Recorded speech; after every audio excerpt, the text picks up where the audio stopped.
Proverbs 27. Boast not thyself of tomorrow, for thou knowest not what a day may bring forth.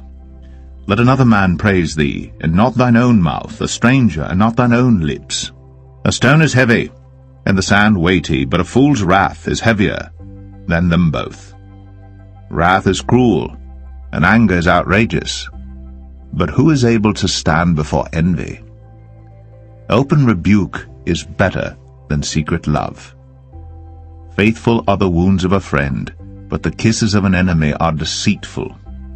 The full soul loatheth an honeycomb, but to the hungry soul every bitter thing is sweet. As a bird that wandereth from her nest, so is a man that wandereth from his place. Ointment and perfume rejoice the heart, so doth the sweetness of a man's friend by hearty counsel. Thine own friend and thy father's friend forsake not, neither go into thy brother's house in the day of thy calamity.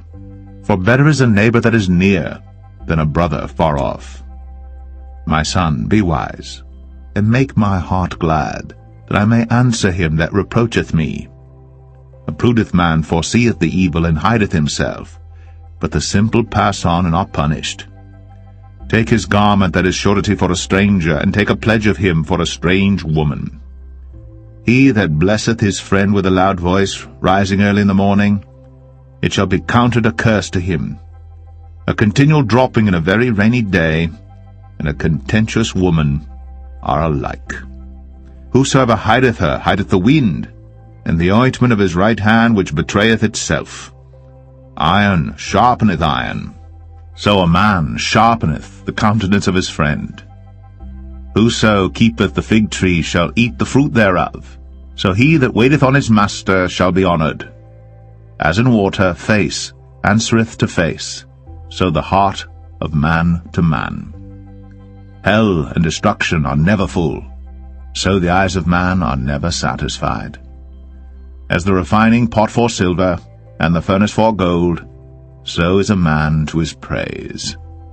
Though thou shouldst bray a fool in a mortar among wheat with a pestle, yet will not his foolishness depart from him. Be thou diligent to know the state of thy flocks, and look well to thy herds.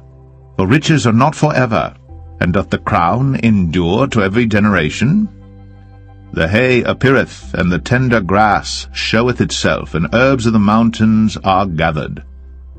The lambs are for thy clothing, and the goats are the price of the field. And thou shalt have goats' milk enough for thy food, for the food of thy household, and for the maintenance for thy maidens.